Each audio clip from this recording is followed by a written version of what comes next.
Selamat pagi, salam sejahtera bagi kita semua. Om Swastiastu. Assalamualaikum warahmatullahi wabarakatuh.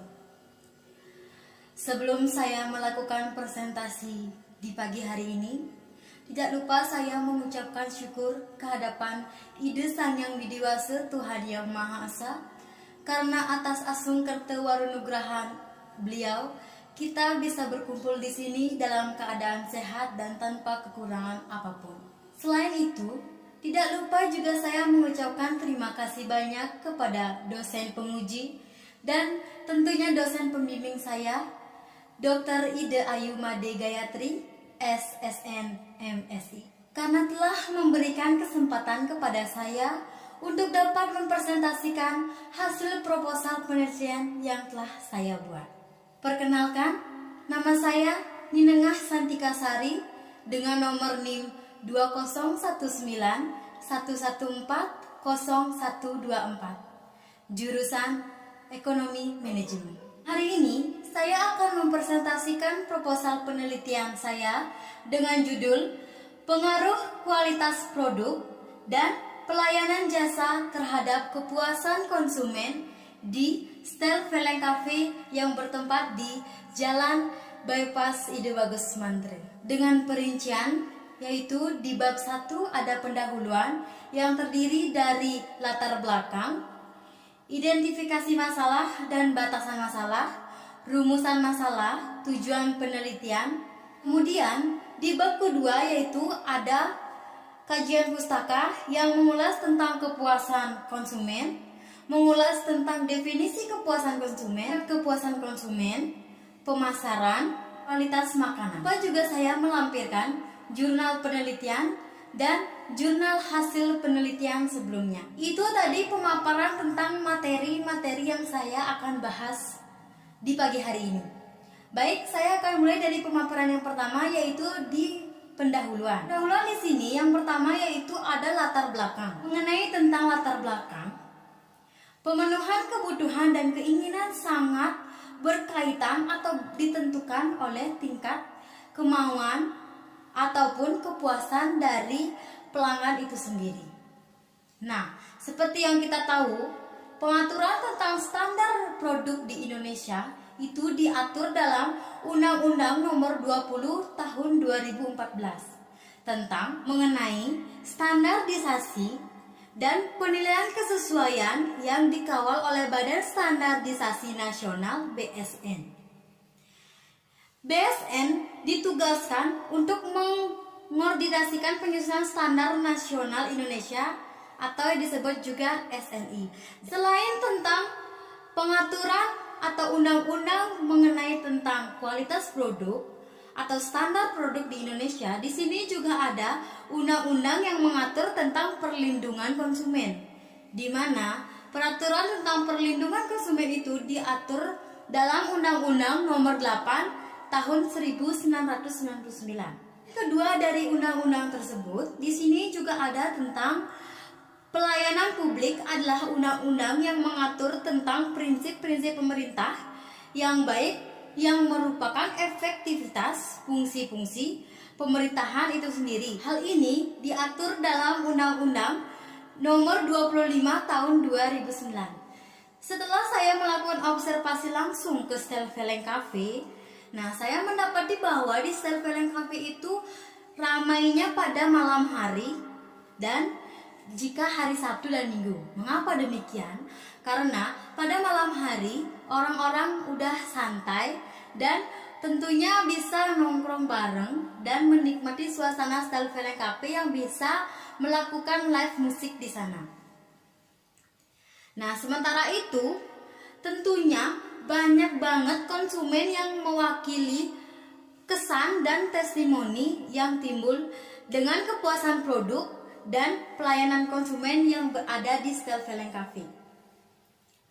Setelah melakukan wawancara dengan salah satu karyawan di Stel Veleng Cafe yang bernama Arya Senjaya, beliau menjelaskan bahwa kini perusahaan masih terus berusaha memberikan pelayanan yang terbaik untuk konsumen. Selain itu, beliau juga menyadari karena masih banyak kekurangan yang harus dibenahi di Stelveleng Cafe dan yang dialami. Contohnya rasa makanan yang mungkin masih hambar, kemudian pelayanan yang lambat, dan tempat yang tidak terlalu luas. Nah, dari latar belakang yang saya paparkan tadi, maka di sini saya mengangkat suatu penelitian dengan judul pengaruh kualitas produk dan kualitas pelayanan terhadap kepuasan konsumen di Stelveleng Cafe yang berada di Jalan Bypass Ide Bagusman. Di sini saya mengambil rumusan masalah, yaitu apakah pengaruh kualitas produk terhadap kepuasan konsumen yang ada di Stelveleng secara parsial. Yang kedua yaitu apakah pengaruh kualitas produk terhadap kepuasan konsumen di Stelveleng Cafe secara simultan. Nah, tujuan penelitiannya yaitu untuk menganalisis pengaruh kualitas produk dan kepuasan konsumen di Stelveleng Cafe secara parsial. Yang kedua yaitu untuk menganalisis pengaruh kualitas produk dan pelayanan untuk kepuasan konsumen di Stelveleng Cafe secara simultan. Manfaat penelitian di sini adalah dari hasil penelitian diharapkan berguna bagi berbagai pihak. Nah, itu penting, itu tentu baik untuk penulis, untuk perusahaan yang kita teliti, maupun pihak yang berkepentingan dengan objek penelitian dengan rincian sebagai berikut. Nah, di sini saya akan memaparkan bagaimana manfaat penelitian bagi peneliti, bagi Stelveleng Cafe, dan bagi mahasiswa. Bagi peneliti, penelitian ini diharapkan dapat menambah ilmu pengetahuan dan wawasan, khususnya dalam bidang jasa, pelayanan di dalam kuliner, dan juga sebagai penelitian dalam menerapkan serta mengaplikasikan ilmu akademis di dunia kerja. Nah, bagi Stelveleng Cafe, penelitian ini dapat mengetahui faktor apa saja yang dapat mempengaruhi tingkat kepuasan konsumen, sehingga Stelveleng Cafe dapat meningkatkan pelayanannya untuk meningkatkan juga kepuasan konsumen itu sendiri. Nah, yang ketiga, bagi mahasiswa, hasil penelitian ini dapat menambah informasi untuk dijadikan bahan pertimbangan untuk referensi untuk penelitian sejenis di masa yang akan datang, serta diharapkan mampu memberikan sumbangan, informasi, dan pustaka bagi pihak-pihak yang membutuhkan. Di pemaparan saya tentang bab 1, kemudian saya akan lanjutkan tentang pemaparan di bab kedua, yaitu kajian pustaka. Di sini saya akan membahas tentang kajian teorinya. Yang pertama yaitu ada kepuasan konsumen. Sebelum saya membahas tentang kepuasan konsumen, saya akan membahas tentang definisi kepuasan konsumen dulu. Di sini definisi kepuasan konsumen. Yang pertama yaitu menurut Coulter dan Armstrong, kepuasan konsumen adalah sejauh mana anggapan kinerja produk memenuhi kebutuhan konsumen. Bila kinerja produk lebih rendah ketimbang harapan pelanggan, maka pembelinya merasa puas dan sangat gembira. Yang kedua yaitu ada Sandel Bitter pada tahun 2000. Definisi kepuasan adalah respon atau tanggapan konsumen mengenai pemenuhan kebutuhan. Yang ketiga yaitu ada menurut Philip Coulter dan Kevin Lane Keller.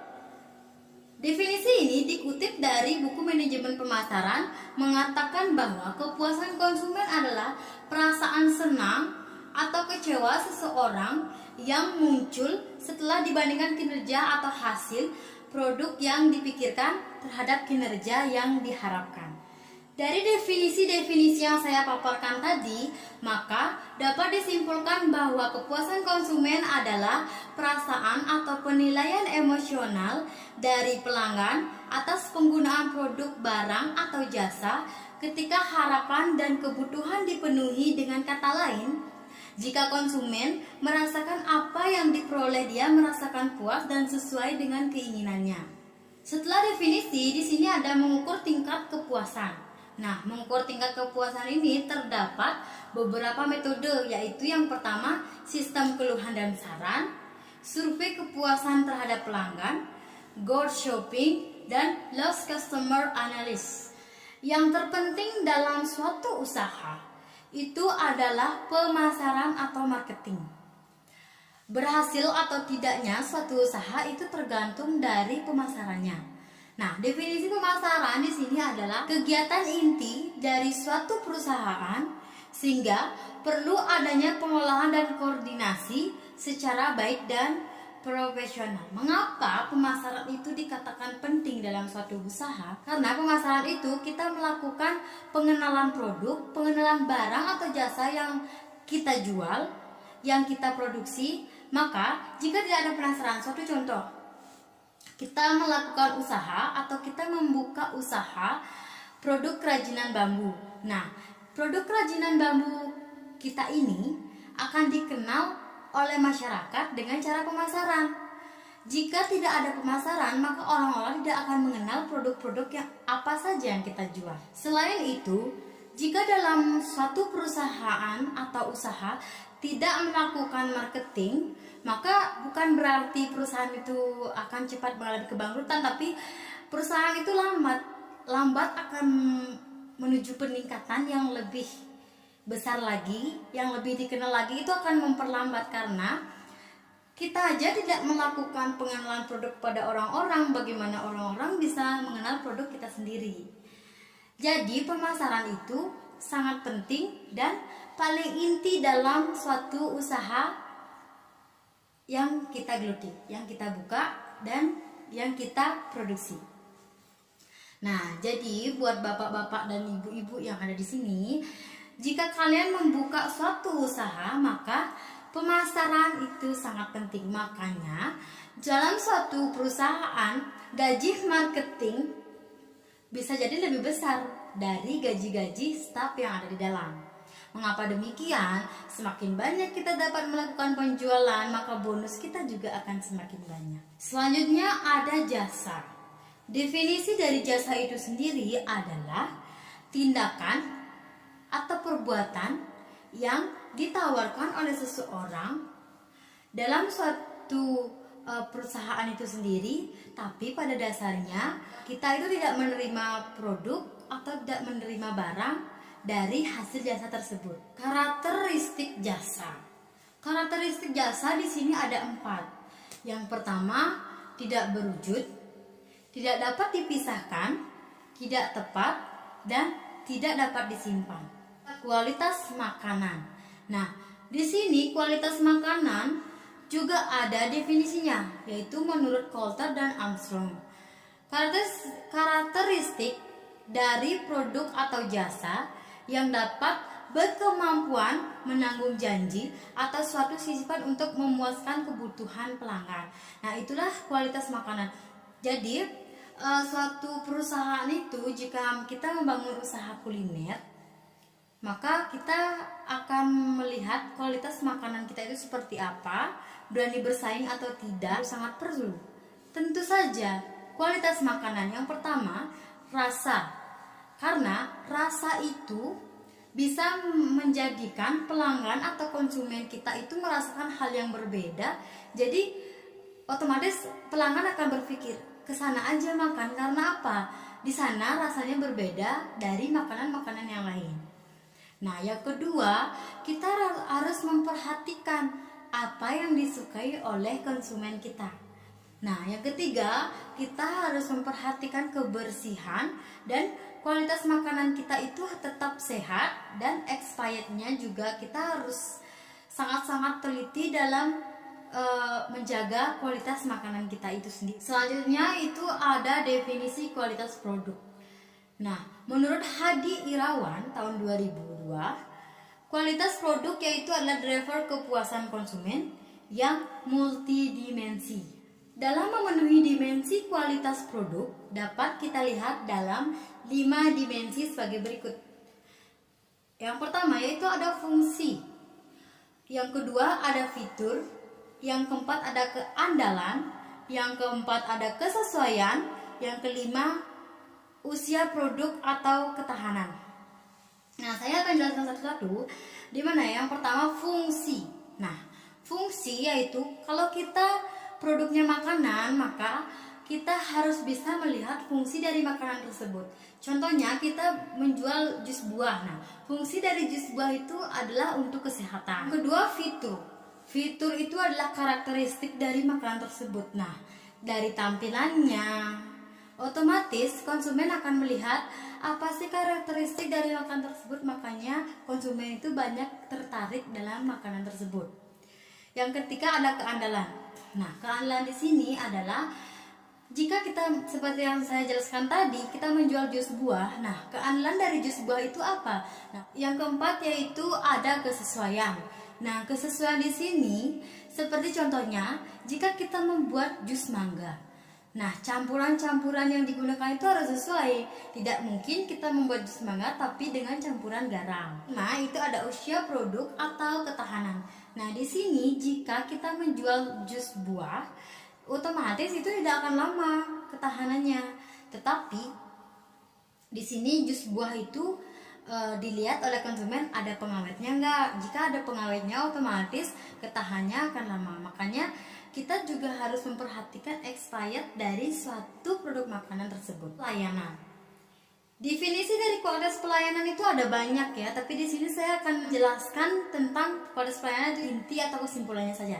Nah, jadi pelayanan itu adalah interaksi dan hubungan timbal balik antara produsen terhadap customer yang tidak berwujud secara fisik atau tetapi lebih berupa sebuah tindakan untuk memenuhi kebutuhan dalam bentuk suatu kepuasan. Saya akan memaparkan tentang jurnal-jurnal penelitian yang sudah saya dapatkan dari hasil penelitian sebelumnya. Ini adalah hasil-hasil penelitian sebelumnya. Nah, dari yang pertama yaitu Nimade Ari Sulyastini yang melakukan penelitian dengan judul Pengaruh Kualitas Pelayanan Terhadap Kepuasan Konsumen Restoran Ubud Udus Gianyar. Nah, hasil penilaiannya seperti analisis data diketahui bahwa variabel bukti fisik, keandalan, daya tanggap jaminan empati, dan perbedaan gender pengaruh terhadap kepuasan pelanggan pada restoran Ubud Gianyar. Di sini saya akan membahas hanya satu dari penelitian di sini karena sudah saya paparkan 10 penelitian sebelumnya yang mungkin penelitiannya itu tidak jauh berbeda. Setelah jurnal-jurnal yang saya paparkan tadi, di sini saya memiliki kerangka pikir terhadap masalah kualitas pelayanan atau kualitas produk terhadap kepuasan konsumen. Nah, yang pertama yaitu ada pengaruh kualitas produk terhadap kepuasan konsumen. Yang kedua ada pengaruh kualitas pelayanan terhadap kepuasan konsumen. Yang bisa dilihat di yang saya paparkan di sini, bagannya seperti itu. Nah, selanjutnya bab ketiga yaitu metode penelitian. Nah, di metode penelitian ini yang pertama itu ada jenis dan desain penelitian. Penelitian ini merupakan penelitian deskriptif atau kuantitatif data yang diperoleh dalam penelitian ini yang berupa angka. Nah, yang kedua tempat dan waktu penelitian. Tempat dan waktu penelitian ini dilakukan di Stel Veleng Cafe yang berada di Jalan Bypass di Bagus Mantre, tepatnya di Denpasar, Bali. Penelitian ini dilakukan pada bulan Januari. Populasi dan sampel. Populasi yang ada dalam penelitian saya ini yaitu adalah seluruh konsumen dari Stel Veleng Cafe itu sendiri. Dalam sehari, Stel Veleng Cafe itu ada pengunjung bisa lebih dari 150 orang. Nah, yang kedua itu ada sampel. Dari hasil penelitian ini dapat disimpulkan bahwa sampel dari penelitian ini adalah orang atau konsumen yang sedang melakukan aktivitas atau berkunjung menikmati produk yang ada di Stel Veleng Cafe pas melakukan penelitian. Definisi operasional variabel penelitian. Nah, di sini adalah penyusunan instrumen penelitian agar lebih jelas. Yang pertama yaitu ada kualitas produk atau X, kualitas pelayanan atau X2, dan yang ketiga yaitu kepuasan konsumen atau Y. Mengenai tentang teknik pengumpulan data yang saya lakukan yaitu yang pertama ada observasi langsung, wawancara terhadap konsumen, terhadap pelayan, dan terhadap pemilik dari perusahaan tersebut. Yang ketiga yaitu ada studi dokumen. Nah, uji validasi dan rehabilitasi instrumen penelitian di sini yang pertama adalah instrumen penelitian, validasi instrumen penelitian, dan realisasi dari instrumen penelitian itu sendiri. Baik, hanya itu saja yang dapat saya paparkan pada kesempatan di pagi hari ini. Saya mengucapkan terima kasih banyak dan tidak lupa saya mengucapkan mohon maaf jika ada kesalahan dalam pengucapan dan tindakan saya. Jika ada kekeliruan mohon dimaafkan, dan saya tutup dengan Prama Santi. Om Santi Santi Santi Om.